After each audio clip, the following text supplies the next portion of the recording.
ألف مبروك يا عم، دخلت إعلام والإعلامي راح، الإعلامي جه ومحدش قدك. بس خلي بالك، الجامعة مش سنتر والمحاضرة مش حصة، وصاحبك اللي قاعد جنبك كمان 4 سنين ممكن يكون مديرك. تخيل معايا كمان 4 سنين تتخرج، معاك شهادة، فرحان واخيرا خلصت رحلة التعليم، بس من غير لا علاقات ولا حتى مهارات ولا اي سي في قوي، لا خدت فرص ولا سبت بصمة ولا حد يعرفك اصلا، وتلاقي نفسك تلقائي بتقول اعلام ملهاش شغل، اعلام ملهاش لازمة. لكن لو مش عاوز الكلام ده يحصل يبقى تركز جدا في اللي جاي. جايب لك 5 حاجات لازم تبدأ بيهم من أول يوم في الكلية، عشان لو عاوز تخش المجال ده تبني مستقبلك فيه من أول خطوة. جاهز؟ يلا بينا. يلا بينا. ماسكوم بلاتفورم، بيتك للإعلام الرقمي. انت مش طالب ثانوية عامة مراهق، انت طالب جامعي ناضج. يعني الجامعة مش المدرسة، الدكتور مش مستر. لازم تشتغل على تفكيرك، عقلك، وثقف نفسك كتير جدا عشان تقدر تواكب الاجواء الجامعية. انت اعلامي مش مجرد طالب عادي، ودي مش دعوة للغرور، لا خالص. طالب إعلام بيختلف بنسبة 99% عن أي طالب جامعي تاني. عارف ليه؟ وأنا في سنة تانية في الكلية كنت واخد كورس تقديم إذاعي وتلفزيوني. الكورس دوت بشكل نسبي هو مش حلو وهو مش وحش، لكن كان رأيي فيه وده عادي أقول رأيي، ما كانش عاجبني لأي سبب من الأسباب. ممكن المعلومات مش جديدة بالنسبة لي، ممكن سمعتها في حتة تانية، لكن أكيد بالنسبة لحد تاني كان كويس جدا. لكن على الرغم من إن أنا ما استفدتش كفاية أو حاسس إن جوايا ما كنتش راضي كفاية، وده من عندي أنا مش من الكورس، لكن أنا طلعت بمعلومة. المعلومة دي ممكن تكون من الشخص نفسه اللي بيقدم الكورس، لأنه كان على مستوى عالي. طب مين الشخص ده؟ الإعلامية أستاذة أدا جاد، إعلامية بالتلفزيون المصري والقناة الأولى. طب إيه اللي حصل؟ أنا خدت منها جملة ولازم أنسب الفضل ليها. قالت إنك مش محتاج كارنيه، مش محتاج وظيفة، مش محتاج عقد تمضيه عشان تحس إنك إعلامي. اليوم اللي أنت تقرر فيه تشتغل المهنة دي لازم تعيش حياتك كي وإنك إعلامي. لبسك، شكلك، مظهرك، أسلوبك، تعاملك مع الناس، علاقاتك العامة، كل ده لازم تحطه في الحسبان. فلازم تتعامل بده، لازم تثقف نفسك، لازم تقرأ كتير، لازم تفهم أيديولوجية الناس، لازم تفهم طريقة التعامل مع البشر، الجمهور وإلخ. كل ده مش رفاهية نهائي، لأنك هتتعامل مع ناس بجميع الطبقات المختلفة، فلازم تفهم كل طبقة أسلوب تعاملها إيه. وانت في سنة أولى الدنيا لسه وردي، كلك طاقة وحماس وشغف وعاوز تكسر الدنيا. هوب هوب هوب تقوم واقع.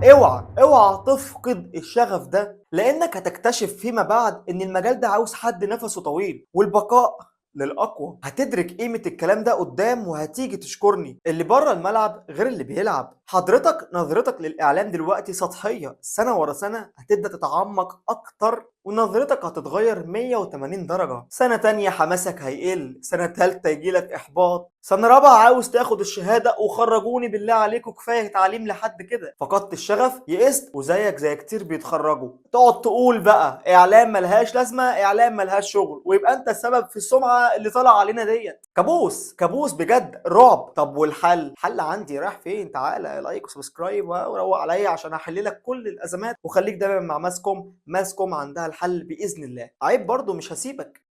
خليني احكي لك قصة والله العظيم حصلت معايا بالحرف. من فترة قريبة قابلت بنت. البنت دي هي في سنة تالتة إعلام دلوقتي، بالمناسبة هي إعلام خاص، ولسه هتكلم معاها وأشرح لها المنصة وإن هي تتابعها والكلام ده كله، وبعمل إعلان يا عم لنفسي. لكن البنت ديت بدون أي مقدمات، بمجرد ما فتحنا سيرة الإعلام واكتشفت إن هي في إعلام، قعدت تذم في الكلية وسألتني طب أنت اشتغلت بيها بقى بعد ما اتخرجت؟ طب أنت فين دلوقتي؟ لا دي كلية ملهاش لازمة، وصممت إن هي كلية بنت كلب. وقدام قرايبها الموضوع بقى غريب، وفعلا مصممة بشكل غير مبرر. الكليه دي ملهاش اي 30 لازمه. حاولت افهم منها اكتر هي عباره عن ايه، بتعرف تعمل ايه، عملت ايه. طب ال4 سنين او ال3 سنين كنت فين؟ انت في ثالثه دلوقتي. وعرفت مشكلتها في ايه. اللي حصل ان انا طلبت منها، قلت لها يا ستي اعلام ملهاش شغل، بس انت اتعلمتي؟ طب خدتي كورسات؟ طب رحتي؟ طب جيتي؟ طب عملتي اي حاجه في السي في؟ ما بتردش عليا. طب انت عاوزه تشتغلي ايه؟ طب عاوزه تتخصصي في ايه؟ طب اتخصصتي ايه؟ طب حابه التخصص؟ برضه ما بتردش عليا. ولكن عرضت عليها ان انا دلوقتي في كلاينت عايز اعلان تجاري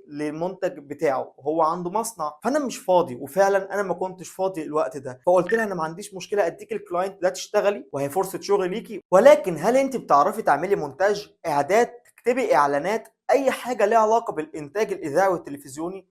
الإجابات كلها كانت صمت تام. طب ليكي في الذكاء الاصطناعي واتعلمتيه وسرشتي عليه لأن ده اللي جاي وده المستقبل وإزاي نميكس بينه وبين الميديا؟ تسكت وما تردش عليا. هنا اكتشفت مشكلتها، وفي الغالب دي مش مشكلتها لوحدها، دي مشكلتك ومشكلتك انت كمان. ده بيبقى طالب دخل اعلام علشان يبقى اسمه في اعلام وخلاص، دخل الكليه سنه بتجيب سنه ورا سنه ويتخرج، بعد كده يخرج ما يلاقيش اي فرصه او شغل، يقول لك اعلام ملهاش لازمه، اعلام ملهاش لازمه، وتتحول الحاجه اللي بيحبها لعقده ما تفرقوش طول حياته. وده بيحصل بسبب ان محدش وجهه، علمه، ارشده، وقال له يعمل ايه. فركز معايا بقى انت وهي عشان ننقذ ما يمكن انقاذه، بدل ما تبقى زيه وتروح سنه رابعه تاخد الشهاده ترميها في البيت وتطلع تقول اعلام واعلام ومش اعلام وتوجع دماغنا. خاف على نفسك بقى، خاف على نفسك واعمل سبسكرايب ولايك عشان تفضل متابعنا، عايزين نرشدك، عايزين ننصحك، يعني جايين لحد عندك وانت مش راضي.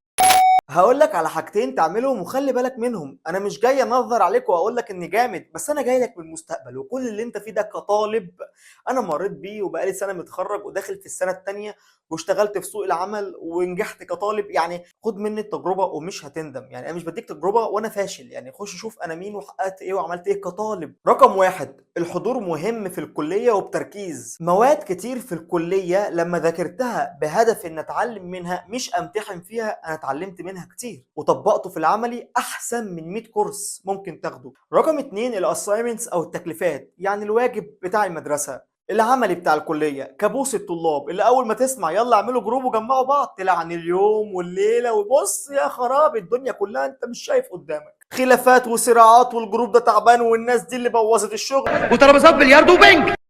بس بتكتشف بعد كده ان انت اصلا سبب كل المشاكل. ما تبقاش غبي، الاساينمنت ده فرصه قويه للشغل تحت ضغط، فرصه مهمه لممارسه الاعلام بشكله العملي، اوعى تكروته. العلاقات العامة، أيوة العلاقات مش العلاقات. أنت بقى بتاع إعلام لازم تتكلم عربي صح، وأنت في إعلام كل حاجة متاحة قدامك إنك تصاحب وتزامل وتعمل علاقات وتعمل معارف وكل حاجة، ولكن في حدود وفي شروط. الموضوع مش اوبن. وخلي بالك اصلا حتى لو انت متوحد ومحدش بيرضى يصاحبك او يقعد معاك، عايز اقولك ان كل الطلاب في اول يوم كليه او اول شهر جامعه او ايا كان الفتره اللي بنبتدي فيها كطالب اولى بيدوروا اصلا على طلاب زيهم. بس كل طالب قاعد بينقي اللي على مزاجه، لا دي شبهي، لا ده مش كويس، لا ده تفكيره متراجع شويه. لا اهو زي ما انت عاوز تعمل جروب وليلو ليلو، هم كمان بيفكروا نفس التفكير، ما هم كمان داخلين الجامعه زيك يا ابني. فاكر اول حلقه عملتها على اليوتيوب في المنصه هنا لما قلت لك ركز على شكلك، لبسك، ومظهرك العام؟ بالظبط كده، خليك انت اضافه لاي حد، هم يتمنوا يكلموك، هم يقول لك لا ده احنا لازم نصاحب ده احنا لازم نقعد مع ده، لا ده شكله شياكه جدا، لا ده شكله مثقف قوي، يعني انت فاهمها. ساعتها انت بقى تفلتر يا معلم، والله ده انا هزامله، ده انا هصاحبه، لا ده صديق فقط، لا ده اخويا، لا ده انا هقعد معاه، لا ده الجروب المغلق بتاعي في الكليه على مدار الاربع سنين. وخلي بالك الموضوع نسبي ومتغير مش ثابت، يعني ممكن تصاحب واحد ما تكملش معاه، ممكن واحد بعد فترة تقطع معاه، ممكن واحد تيجي واحدة تاخده منك وفاهم يعني، ومن غير كده برضه خليك ريلاكس هادي، لسه المشوار طويل، دول 4 سنين. بقول لك ايه صحيح، انت دخلت جروب الواتس بتاع سنه اولى ولا لسه؟ بالمناسبه ماسكوم عامله جروب لدفعه سنه اولى في كل كليات الاعلام، خاص وحكومي ومعاهد. الجروب ده هدفه ان احنا نساعد بعض، انت عندك معلومه، ده عنده تساؤل، كلنا لسه في البدايه، ده بيرشح حاجه حلوه، ده بيرشح بودكاست كويس، ده يرشح فيديو للناس تتعلم منه، شخص بيتكلم كويس على اليوتيوب ترشحني انا شخصيا. لو عايز تخش الجروب في فورم املاه وسيب رقمك، اكتب الفرقه وانا هدخلك الجروب بنفسي، يعني محدش هيشوف اي حاجه من بياناتك غيري يا عم، عشان في ناس شغاله معانا على المنصه. ولو عاوز الموضوع يتم بشكل اسرع ابعت لي او ابعت لماسكوم بلاتفورم على الانستجرام او فيسبوك واتساب، ابعت كده كلمه اسمها واتساب في المسجات واحنا هنشوف الرساله وهندخلك الجروب. المهم توريني الكارنيه بيه، الكارنيه. رقم 4 بلاش الرمز ده. رقم 4 اوعى تقول لا. يعني بص، هما هيعلموك انك تقول لا او تعلم تقول لا. انا بقول لك لا، ما تقولش لا لاي حاجه على الاقل اول سنتين، لان انا قعدت اقول لا لا، وفي اوقات بحس ان انا كان المفروض اعمل الحاجه دي في الوقت ده، لان دلوقتي انا مش قادر اعملها. فانا المفروض كنت اخد الخبرات بتاعتها زمان، يعني فاهم اللي هو من سنه ثالثه ورابعه قرر انت بقى هعمل مش هعمل، لا ايوه هرفض هوافق، انت حر. بس اول سنتين جرب كل حاجه، ما تقولش لا لاي حاجه. انا عاوزك في اولى وثانيه دول يعني ايفنتات، كورسات، مشاوير، رحلات، تنتشر في المكان كله، مفيش كرسي لما تقعد عليه. بالهداوه يا لمبي. مفيش هداوه، اقعد هنا. اقعد هنا. اي حاجه اي حاجه روح اعملها، خد التجربه، دوس ما تقولش لا. روح كل يوم، ما تغيبش اي يوم، على قد ما تقدر شارك وخلي ليك بصمه وليك وجود في تدريب. ما تقولش لا بدون مقابل، مش مشكله. خلي بالك مش كل العوائد ماديه، خاصه في الاعلام، لان الاعلام في الفتره المبدئيه ما فيهوش فلوس، عشان تبقى عارف من دلوقتي. لكن بعدين كده لا، الفلوس كتير كتير كتير، واجيب لك تجارب زي ما انت عاوز تعد عد شخصيات استضيفهم لك هنا في القناه والله. بس انت ركز في نفسك وركز في الحاجه اللي تضيف لك قيمه. انت لسه بتدرس، لسه طالب، مش عايزين منك جنيه، بس عايزين منك تتعلم. فما تقولش لا للتدريب، ما تقولش لا للكورس، ما تقولش لا للتجربه، ما تقولش لا لاي حاجه. انت محتاج تكسب اكبر قدر من الايه، الخبرات والاكسبيرينس. رقم 5 واخيرا الحاجه الاهم، تابع ماسكوم. وده مش اعلان، هقول لك ليه والله بكل الاسباب، انا هقنعك. هنا هتلاقي كل حاجه علشان تبدا صح، تدريبات عمليه وكورسات وتوجيهات، وهننقل لك التجربه كامله. ده غير ان احنا بنوفر لك تدريب مجاني لمده 6 شهور لو انت مليت الفورم اللي هسيبه لك في الكومنتات او الديسكريبشن. في النهايه كل سنه بيتخرج طلاب اعلام بالالاف. ممكن تكون المنافسه صعبه والشغل شبه مستحيل، لكن في نفس الوقت المجال ده واسع وفيه فرص، لكن محتاج صبر وقوه شخصيه، والاهم التزام. في طالب بيحب الاعلام ودخل الكليه علشان عاوزها، وده هيخلق لنفسه الفرصه تحت اي ظرف من الظروف، ومش هيقع من اول مطب ولا اي مطب. خليك ايجابي وطموح واسعى، دايما اسعى. استغل الكليه صح علشان تتشاف بدري، ويكون ليك صيت وتتسمع وتتشاف وتتجاب، واي حاجه فيها يعني اي حاجه تتجاب تتشاف.